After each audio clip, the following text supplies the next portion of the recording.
Welcome to my channel. দেশ এবং দেশের বাইরে থেকে যারা আজকে আমার ভিডিওটি কন্টিনিউ করেছেন প্রত্যেককেই gardener tips with Kamal YouTube চ্যানেলে স্বাগতম। দেখুন, আম পছন্দ করি না এমন কোনো ছাদ বাগানই বোধহয় খুঁজে পাওয়া যাবে না। বিশেষ করে বাঙালিরা তাদের সেরা ফলের তালিকায় যে ফলটি রাখে সেটা হলো আম। আমাদের ছাদ বাগান থেকে শুরু করে মাঠ বাগানে বিভিন্ন ধরনের আম আমরা রোপণ করে থাকি। তবে আজকের ভিডিওর আলোচনার বিষয়বস্তু হলো ছাদ বাগানে 12 মাসি একটি আমের মধ্যে সেরা আম হলো কাটিমন আম গাছের পরিচর্যা। এই কাটিমন আম গাছের পরিচর্যার মধ্যে যখন গাছের মুকুল আসে, এই মুকুলগুলো প্রস্ফুটিত হওয়ার আগে আপনাকে কি পরিচর্যা করতে হবে আসুন আজকের ভিডিওটি দেখে নিন, না স্কিপ করে কন্টিনিউ করুন।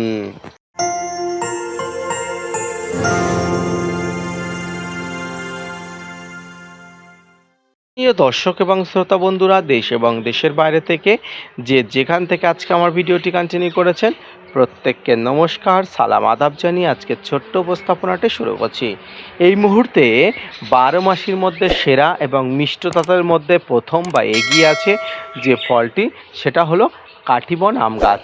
সেই কাটিমন আম গাছে কিন্তু মুকুল এসেছে, দেখুন আপনারা, মুকুল এসেছে। এখন পরিচর্যার কোনো প্রকার ঘাটতি বা খামতি রাখা চলবে না। আসুন কি পরিচর্যা করতে হবে এবার বলে দিই।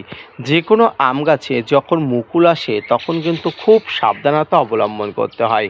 মুকুল আসলে প্রথম আপনাকে যেটা করতে হয়, একটি ফাঙ্গিসাইড গাছে স্প্রে করে দিতে হয়। হ্যাঁ, একটি ফাঙ্গিসাইড আজই আপনি গাছে স্প্রে করবেন।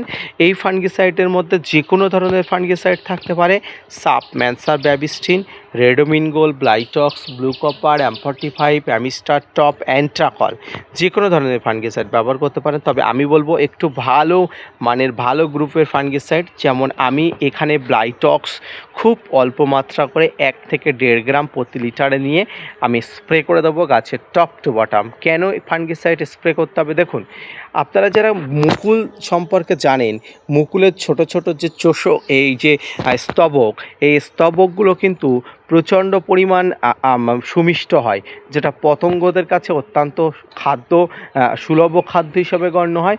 আর পতঙ্গরা, বিশেষ করে চোষক পোকা, ল্যাদা পোকা, ট্রিপস, মাইটস, এরা কিন্তু এই মুকুলের উপরে আসে এবং এর রস খেয়ে মুকুলগুলোকে নষ্ট করে দেয়। তাই যাতে না হয় তার জন্য আপনাকে ফাঙ্গিসাইড ব্যবহার করতে হবে। এর পাশাপাশি গাছে বিভিন্ন ব্যাকটেরিয়া, ভাইরাসের আক্রমণ হতে পারে, তার জন্য ফাঙ্গিসাইড তো আবশ্যিকভাবে আপনাকে দিতে হবে। এবার আসি কীটপতঙ্গনাশক।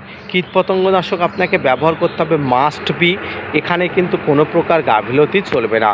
আর এই কীটপতঙ্গনাশকের মধ্যে অন্যতম হলো আলফামেট্রিন 10% ইসি কম্পোজিশনের কীটনাশক, ডাইমাটের 30% কম্পোজিশনের কীটনাশক, ইমিডাক্লোপিড গ্রুপের কীটনাশক এবং সাইপারমেট্রিন কম্পোজিশনের কীটনাশক। এই কীটনাশকগুলো আপনি যে কোনো একটি কীটনাশক ব্যবহার করবেন, সবসময় অল্প ডোজ দিয়ে। সম্মানিত দর্শক, প্রিয় শ্রোতা বন্ধুরা, এই কীটনাশক ব্যবহার করতে হবে ফুল আসার আগে অন্তত 2 বার, অর্থাৎ ফুল প্রস্ফুটিত হওয়ার আগে অন্তত 2 বার। এর পাশাপাশি আপনাকে ব্যবহার করতে হবে গাছে পটাশ এবং বোরনের ব্যবহার। পটাশ এই ছোট্ট ফুলকে আরও বেশি প্রস্ফুটিত করতে সাহায্য করে, পলিনেশন করতে সাহায্য করে, রেণু উৎপাদনে সাহায্য করে এবং বোরন এই ফুল থেকে দ্রুত ফল আসা, ফল ঝরে পড়া রোধ এবং ফলগুলো সঠিকভাবে আকার আকৃতি পাওয়া এবং ফলগুলো যে অকারণে ঝরে পড়ে তার সমস্যার সমাধান করে। তাই ফুল আসার আগে থেকে এই জিনিসগুলো, অর্থাৎ এই যে ব্যবস্থাপনাগুলো আপনাকে ব্যবহার করতে হবে। গাছে ফুল আসা মানে বোরন, পটাশ আবশ্যিকভাবে ব্যবহার করতে হবে।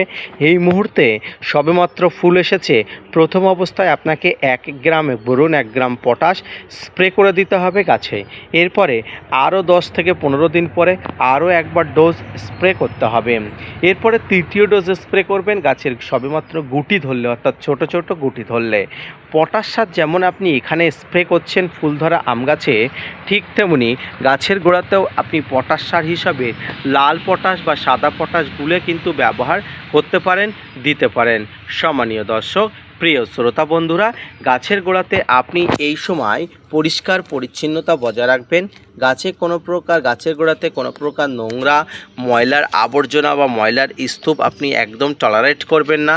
এবং গাছ আপনি যত পরিষ্কার পরিচ্ছন্ন রাখবেন, গাছের শিকড় তত কিন্তু সুস্থ স্বাভাবিক থাকবে। তাই অবশ্যই আপনি এটা করবেন। এবং গাছের গোড়াতে আপনাকে এই সময় আরও একটি খাবার দিতে হবে, যে খাবারটি হলো সিঙ্গেল সুপার ফসফেট। অর্থাৎ টবের মাটিতে বা গাছের গোড়াতে ফসফেটের পরিমাণ বাড়াতে সিঙ্গেল সুপার ফসফেট আপনি খুব অল্প করে জলে গুলে সেই জলটা গাছের গোড়াতে দিতে পারেন। এই সময় যে মাটি, এই যে ছোট্ট ময়শ্চারাইজ আছে, এখন কিন্তু দিলে খুব ভালো কাজ হবে। সম্মানীয় দর্শক, প্রিয় শ্রোতা বন্ধুরা, সিঙ্গেল সুপার ফসফেট দেওয়ার পাশাপাশি আপনাকে দিতে হবে এপিসম সল্ট বা ম্যাগনেসিয়াম সালফেট। এটি গাছের গোড়াতে আবশ্যিকভাবে দিতে হবে।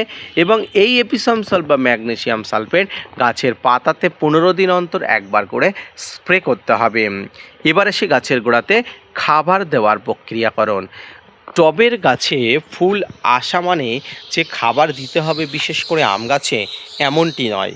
আপনার ছাদ বাগানে গাছে যদি 2-3 মাসের মধ্যে খাবার দেওয়া হয়ে থাকে, আপাতত গুটি সেট আপ না হওয়া পর্যন্ত আম গাছে কোনো প্রকার খাবার দেবেন না। তবে আমি বলে রেখে দিই কী খাবার আপনাকে দিতে হবে।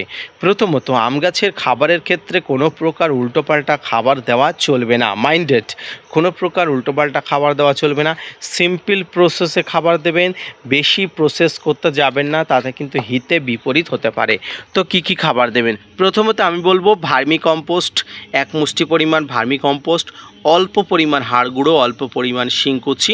এর সঙ্গে আপনাকে সিউইড এক্সট্রাক্ট, অর্থাৎ দানাদার যে সিউইড এক্সট্রাক্ট আছে সেটি সঙ্গে আপনি নিতে পারেন। এর সঙ্গে যে কোনো একটি পাতা সার বা কম্পোস্ট সার। যদিও আমি কম্পোস্ট সার নিয়েছি বলে পাতা সারের কথা বললাম না, না নিলেও কোনো অসুবিধা নেই। অর্থাৎ আমি বললাম ভার্মি কম্পোস্ট, সিউইড এক্সট্রাক্ট এবং শিংকুচি এবং হাড় গুঁড়ো একত্রে ভালো করে মিশিয়ে নিয়ে টবের মাটিটা একটু এভাবে খুঁড়ে নিয়ে তারপরে আপনাকে অবশ্যই চারিধারে খাবার দেবেন। তবে মনে রাখবেন, ফল গুটি ধরা না পর্যন্ত খাবার দেওয়া চলবে না।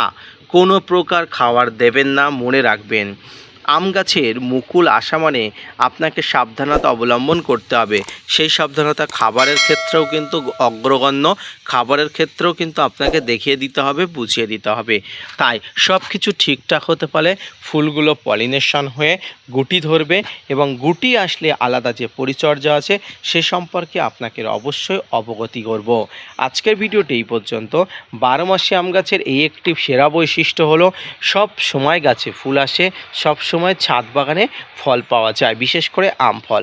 তাই আজকে ভিডিওটি দেখে কারো যদি ভালো লেগে থাকে, অবশ্যই gardener tips with Kamal YouTube চ্যানেলকে সাপোর্ট দিয়ে ভিডিওটি শেয়ার করতে ভুলবেন না। ধন্যবাদ।